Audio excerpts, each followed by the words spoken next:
Hello, hello, hello. Welcome back. So, this is the Feminine Inquisition. My name is Tiffany, and we are continuing on with the Swords suit. Today, we are going to be doing the Seven of Swords, the very confusing, hated, I don't know, ill fated Seven of Swords. This is the cosmic womb. This is the back of the deck.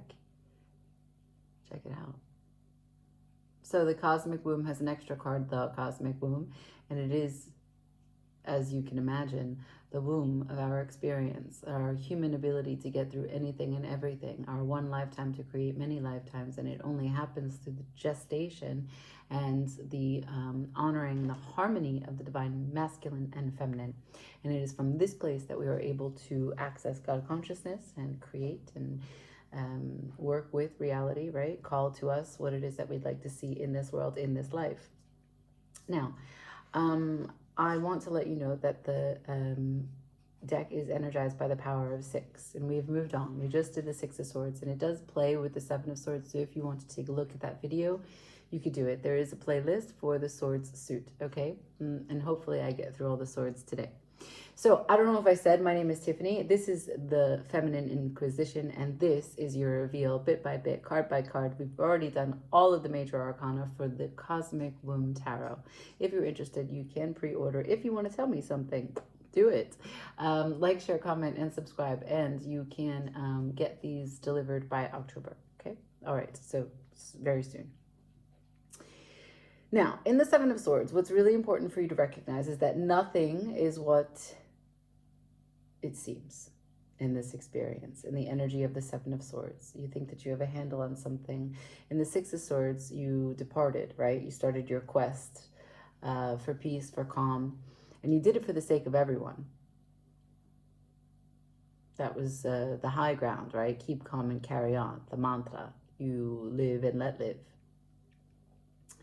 However, you recognize in the 7 of Swords that some of the confusion was in part your doing, right? So that walking away that was necessary to keep the peace, the little, I'm going to put this on hold, or I'm going to take a breather, was in part, that chaos was in part your creation.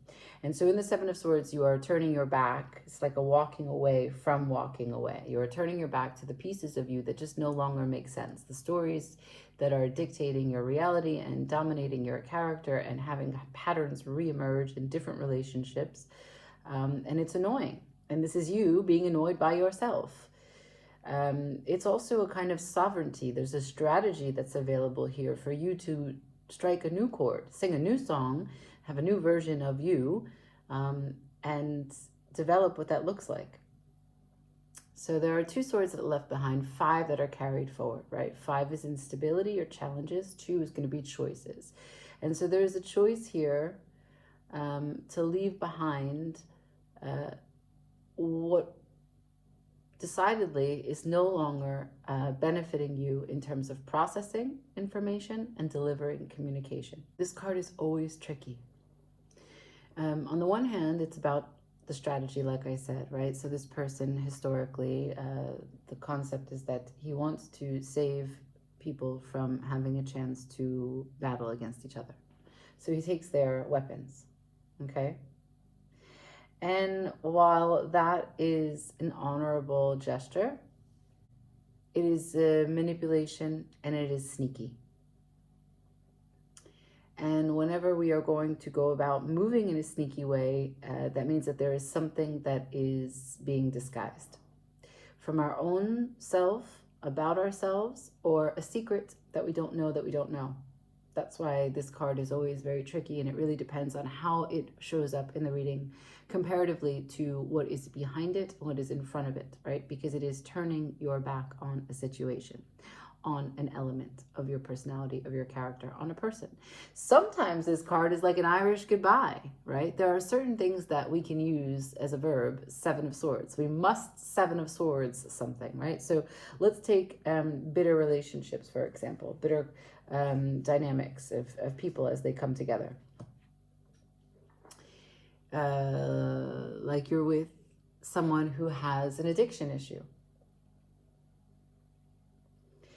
And and you talk to them at length about how they are when they are drunk, or how they are when they are smoked out. I don't know, whatever it is. And you've been communicating with them regularly about how, like, it's getting in the way of basic order, basic taking care of the house, basic partnership things. Or maybe it's a friend and you just feel like the friendship is slipping because of choices that the person is making in terms of external validation, right? So they're just constantly using their vices and outside of themselves, searching for attention.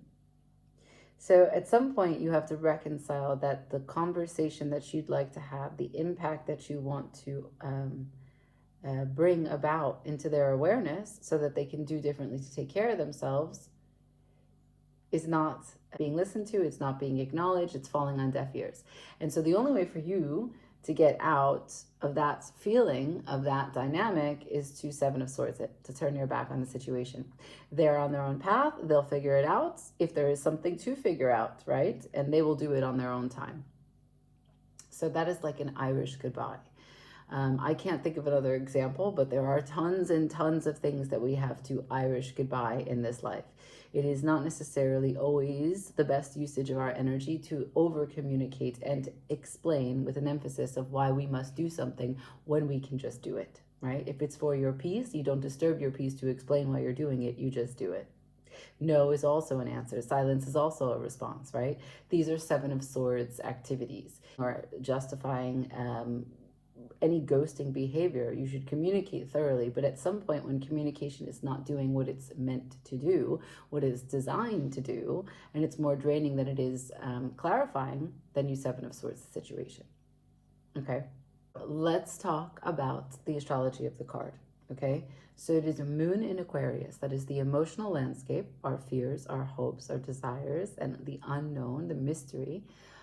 What we don't know, what we think we know, but we don't know, what we are afraid that we don't know. In the larger collective consciousness, in the greater sense of humanity, of the community, the minority, everyone, right? And so it is not necessarily now about trying to find mental perseverance in the Six of Swords. That's achieved. It's still being developed, but it's achieved. We now shift to personal evolution. So as I've explained, it's walking away from walking away. It's recognizing the emotional impact that we have on our neighbor, that our neighbor has on us. And getting clearer on what the moon does in power dynamics. Because of the presence of the moon, there is the mystery and the secrets. And that's why this card is so often related to secrets. There are elements that are being revealed to you about the other, or you revealing what it is that you know and that you have hid for a long time. The burden here of unresolved issues and complicated emotions needs to be released, needs to be walked away from. Even if they have nothing to do with you, you would be advised when this card shows up to let go of your involvement in them. And so lastly, this card can talk about reclaiming an independence between you and another person, right? As it has to do with strategy, you could be redefining now that you've walked away from something that brought you to take a departure and go into isolation and now turn your back on these pieces of you that overcomplicate scenarios. You could find yourself reclaiming a victory in some sense, that now you know what it is that brought you here and you want to talk about it, right? I want to just talk a little bit about power. So there is always going to be truth, a development of the self when we see 7 in tarot. So this is a development of searching for the truth as you continue to cultivate the power that you possess in processing information. And what's important is that before this card is the 6, right? And the 6 was the answer to the 5. Great. The 7 would be the next stage from the 6. But after the 7 of Swords, we come into the 8. The 8 of Swords, and I won't go into full detail because it will have its own video, but it's important for you to recognize that they are a long thread. That is the story of the suit, and these 5, 6, 7, 8, 9, 10 are all building upon each other.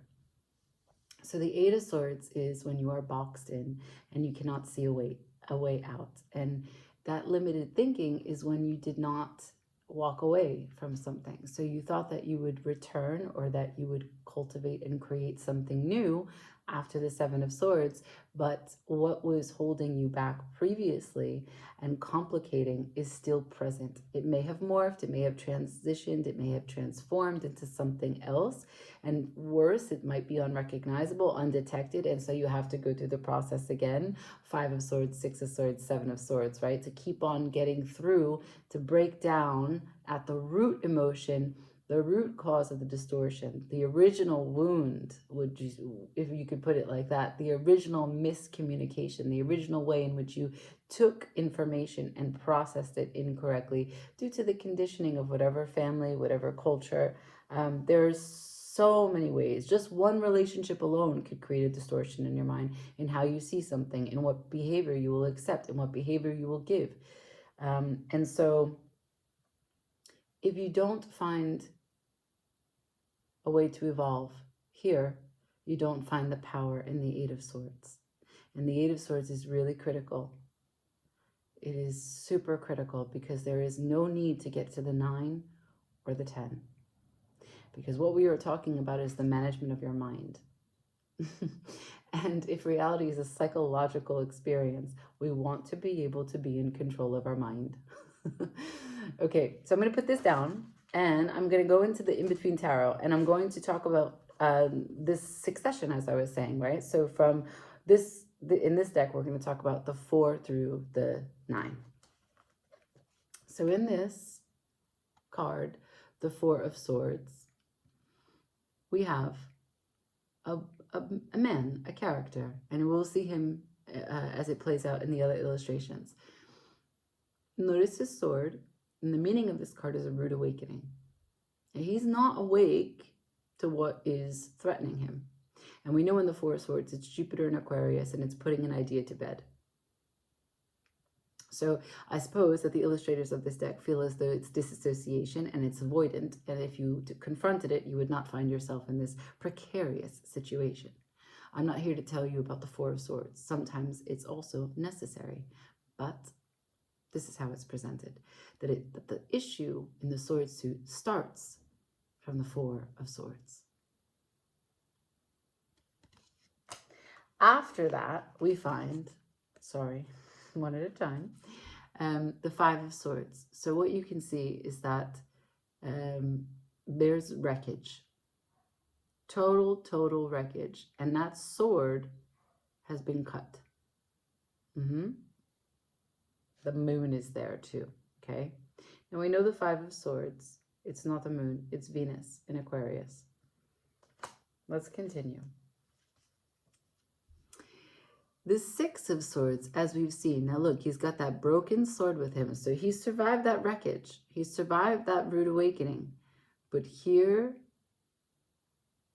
there's a lot that's going on in this card. Is he hiding from those people? Is he plotting his revenge on those people, right? We know that in the 6 of Swords, typically the boat has gone, keep calm and carry on, right? He doesn't look very calm. There's a plotting here. And look at his blade. He doesn't have a leg to stand on. And if that sword is a valid and whole piece of information, it's not what it seems, yeah? He thinks that he has a hold on reality, but he doesn't. Here he is, the strategy, the movement, the walking away. 7 of Swords. Ready for battle. Still. With what? We don't know. Here we come to the 8 of Swords. Look at, there's 2 components here. There's one that is still bewildered by the whole thing. Still trying to see their way out.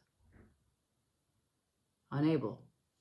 And then there's the shame of understanding how we got to the Eight of Swords.